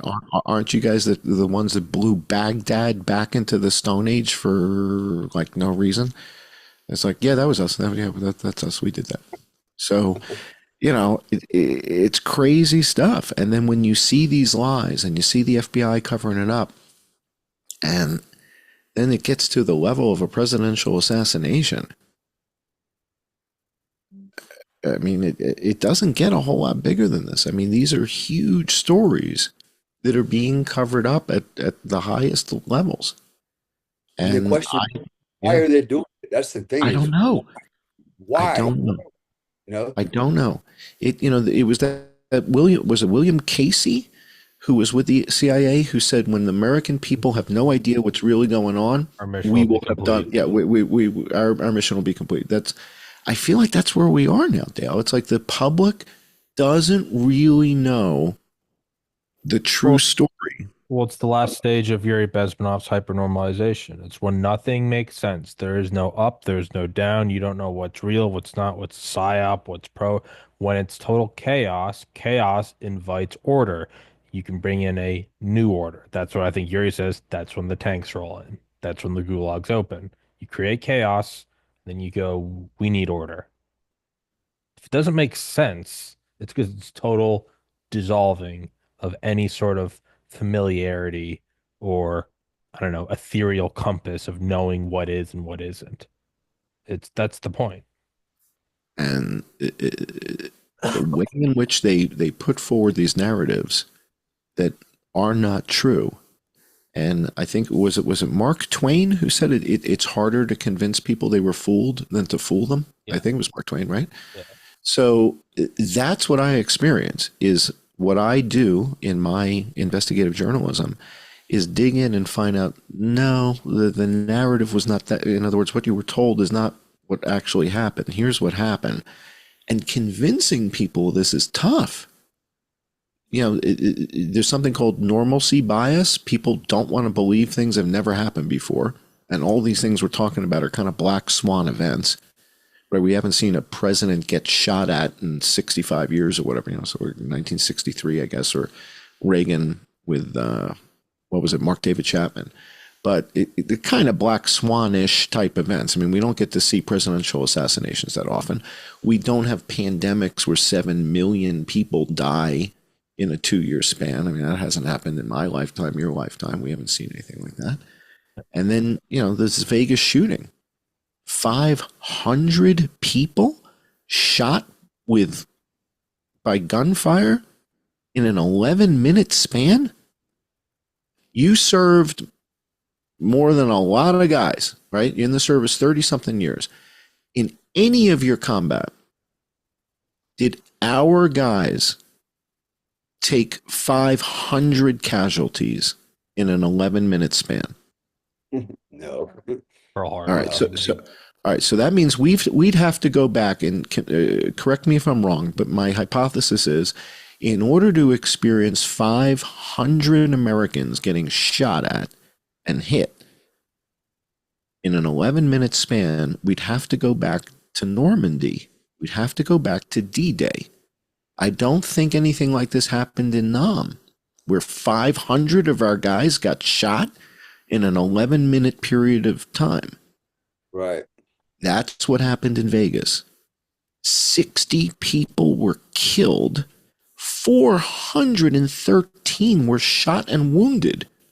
Some 2 rounds, 3 rounds. in 100 seconds of gunfire. So in an 11-minute span of time, there's 100 seconds of rat-a-tat-tat. In the 100 seconds of gunfire, almost 500 people were hit. That means more than 4 people are hit every second of gunfire that we hear. That means that one person is killed every 2 seconds of gunfire that we hear. That's unheard of. By one guy? By one guy. One guy hit 4 people per second for 100 seconds and killed one person every 2 seconds, hitting almost 500 people in an 11-minute span. Hasn't happened since Normandy. Does it sound realistic? I don't think so. How do you hit almost 500 people with 1,057 rounds? Because that's what the Las Vegas Metro Police Department tells us they found in the hotel room. 1,057 spent brass casings. Hit 500 people? Wow. Yeah. Crazy. Wow. Wow is right, dude. I mean, it's like, holy moly. In the dark? From a window? Wow. With a bump stock. Yeah. Something. And you got him in the head, too? You got him right here. Why? Well, now, I will tell you that the bad guys in Las Vegas were caught. I don't know if you remember the night of the long sword in Saudi Arabia. MBS arrested Al-Walid bin Talal, Bakr bin Laden, all these big name guys. That wasn't about corruption. Corruption? You don't arrest Warren Buffett and Bill Gates for corruption. You arrest them because they tried to kill you. He rounded up all the elites at the Ritz-Carlton November 5th, not even 5 weeks after the Vegas shooting. Rounds them all up. Says you're under arrest. We're going to have a little chit-chat. If you're a descendant of Ibn Saud, this is going to cost you in a big way. If your name is Jamal Khashoggi, you're going to die 1 year to the day from the Las Vegas shooting. Jamal Khashoggi helped plan it, helped fund it. He was number 2 to Al-Walid bin Talal. He used to work for the General Intelligence Presidency in Saudi Arabia. He's not a journalist. He was a spy. Jamal Khashoggi was killed October 2nd, 2018, in Turkey. But October 2nd in Turkey is October 1st in Las Vegas. MBS is poetic. Jamal Khashoggi was killed on the 1-year anniversary of the assassination attempt on MBS, and he was probably sliced up into, deli type slices and served on sandwiches to the cousins. That's what I would do. I'd say, now, anybody have any more good ideas? That's your brother Jamal you're eating, by the way, in those sandwiches. Anybody have any more good ideas? You want to take another run at the king? You want to try one more time? I'll slice all you up. I would have put them in a meat slicer for sure. I would have filmed it and I'd show it to all the cousins at the next get together. Who's got another good idea? Why? He's a Ruth, dude. I love him. I love and the guys that he does a public execution in Riyadh of the guys that killed Jamal Khashoggi. The guys that were killed in the square in Riyadh were the pilots from Vegas. That's who was killed in the square, not his personal security guys that killed Jamal Khashoggi. He told them, go kill Jamal Khashoggi. He's not going to kill his guys that killed Jamal Khashoggi. The guys that were killed in the public square were the pilots that were studying how to fly the AH-6I at Boeing in Mesa, Arizona, 272 miles as the crow flies. So these guys are studying in Mesa, Arizona. How do we fly the Black Hawk? How do we fly the Apache? How do we fly the AH-6I Little Bird? And they live in Mesa. And they go to the mosque in Mesa, Arizona, and they live there for like a year and a half, studying tactical handling on the AH-6I. These are the guys who were beheaded in the town square in Riyadh because they tried to kill MBS. Now, I think the American people would love this story. I think they'd love to hear this. You mean so the bad guys got killed? Uh-huh. Mansour bin Mukran was blown out of the sky November 5th. He didn't even make it to the Ritz-Carlton. He must have done something very naughty. All right, they did a surface to air on that guy. Took out his whole entourage. The whole aircraft. They took them all out. 8 or 10 people were in there. Took them all out. He was a very bad boy, Mansour bin Mukran. Maiteb bin Abdullah, he's in prison. Mohammed bin Nayef, he won the George Tenet CIA award. We gave him the CIA award. Mohammed bin Nayef, he's in prison. MBS put his brother, the astronaut, in prison. It is kill or be killed over there. You want to talk about ruthless. It is, that is the golden throne, boy. If you're the king of Saudi Arabia, you are the richest man on earth. And they will kill each other for that seat. They will kill their cousin. He's a nice guy, good guy. Kill him. Kill his wife, kill his kids. Make sure he sees that. And MBS has probably got this whole thing, the whole conversation. He's got it recorded because he's got all the Israeli shit that can record all the cell phone communications. So he's listening to the conversation from Jamal Khashoggi. He goes, what? Kill his wife, kill his kids. What? Cut this bastard up and put him in the slicing machine. Make sandwiches out of this guy and videotape it. I want the cousins to see this. I mean, these guys are nuts, man. They are nuts. I mean, they bring AK-47s to the wedding, right? I mean, that's how they do it over there. It's a little bit different than Cincinnati, a little bit different. So it's some crazy stuff, man. I'm with you. I don't understand why the government can't trust the people with these. I mean, I understand when they were chasing down that kid from Oregon that killed all the college students. And they're like, yeah, we have no leads. We don't know what to do. And next thing you're like, no, we've been tracking him across the country. We had his car. We've been on this guy's ass for a month.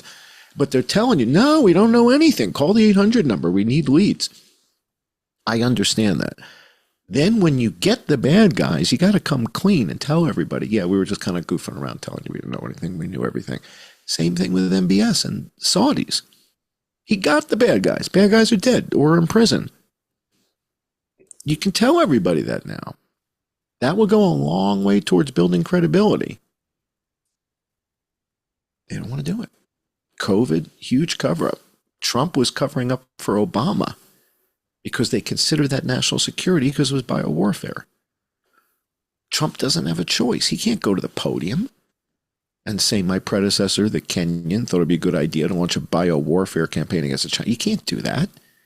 You can't do that. So he's got to go, what? I got to cover up for this asshole? Are you kidding me? And that's when he says to Cadlick and to Azar, you guys figure this out. I didn't make this problem. This isn't my doing. They're like, okay, we'll release another virus and we'll blame China. We're going to blame China. Came from China. It's from China. Well, the bird flu started in China in 2013. H7N9 outbreak started in 2013 in China. Isn't there one now? Isn't there another one that just came out? It's the same one. It's the same strain. They just don't want to tell you it's our strain from Wisconsin that we did gain a function on. So they keep telling you it's H5N1 and they're trying to blame all this other stuff. It's red herring after red herring. They don't want the public to ever know the real story, particularly when it's our virus and we did gain a function on it. So, yeah, it's crazy. Well, we've got a new one in the U.S. and my wife was telling me today China has one too. Yeah, that's different. So the one in China, that we want to pay attention to. The one in the US is the same one that's been going on, and it's in the eggs, it's in the chickens, it's in the cows, the cats, the frogs. But there's only been 66 cases in people in the US all year in 2024. So why would anybody give a shit? If there's only 65 cases in people per year and one guy died, who gives a shit? I don't, right? Tell me when we get to 10,000 cases and 500 people have died from this. Oh, I guess we better pay attention now. What are you telling me? 65 cases and one guy's dead. So BARDA ordered 4.8 million vaccines for a virus that we never get to 100 cases a year. Ever. Ever in history have we ever gotten to 100 cases of H5N1. There haven't been 1,000 cases. Haven't been 1,000 cases of H5N1 in the last 20 years combined on Earth. All countries together, the last 20 years, we haven't had 1,000 cases of H5N1. So BARDA ordered 4.8 million vaccines. Sorry to interrupt. I set a timer for Dale just because he's 12 hours ahead of us. I want to give him an opening to leave. You and I can keep going if you want. I just 2 o'clock in the morning, and Dale's like 19 hours ahead of us. I don't know what fucking time it is over there. I think the volcano is going to blow any minute anyway. Yeah, it will. No, you and I can keep going if you want. I want to give Dale an out if he has to go because I know it's like 4 a.m. there. I got to get up tomorrow and get to work. But no, I hope this has been interesting, right? I hope it's been eye-opening. No, it's been fun as fuck. It's mind blowing, actually. I mean, it's literally mind blowing, and I'm like, more Americans need to hear this, and but they won't. Somehow they won't hear, or they won't pay attention, or they just won't want to believe it. It was called information escalation bias, right? You present the fact, they just kind of keep going to denial, right? And they're just going to be, it's just gonna go right along like Pied Piper, and we'll go right over the cliff. But I can't really stop though. So you're right, and all those biases are in place, and yet that's not going to stop me. I'm going to keep hammering away and hammering away and hammering away until I dig that tunnel. I mean, I'm just not going to stop. Well, good, man. And to the extent that you're curious now and you're like, all right, so walk me through this one more time, take me through the anytime. If you said to Tommy, hey, can we get that guy back on next week? I want to walk me through this bird flu thing in China one more. Anytime. Vegas, anytime. I'm at your service. I mean, you've done enough for us. We're here for you. Yeah, that's amazing, man. Yeah, I'm already, wheels are already turning, man. I'm starting to think of some ideas here. Anytime, man. At your service. This needs to come out. I mean, I've been sitting here quietly thinking I'm just crazy. Am I just crazy, or is this stuff really happening? And it's worse than you thought. It's worse than you thought. Yeah, it is. And to what end? What's the objective here? And I like don't Tom get it. Is it world domination and enslavement of us all? And what and why? It's like we're not going to be enslaved. At the end of the day, we still outnumber these assholes. And at some point, there's going to be a rebellion. And I've said it before, they should be very careful because the last thing they want to do is piss us all off because we'll slaughter them all. They will. That's the thing. I agree with you. I think we're at this tipping point. There was this film that just came out from one of my favorite guys, Alex Garland, the guy that did Ex Machina, right? And the guy that did The Beach. Right, so the film The Beach, the book The Beach, Leonardo DiCaprio and all that.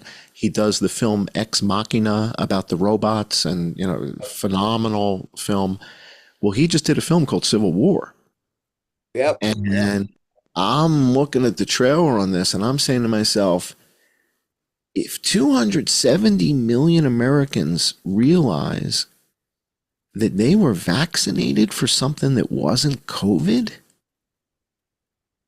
you may be on the precipice of people taking up arms. and going to Washington and saying, you did what to me, to my children?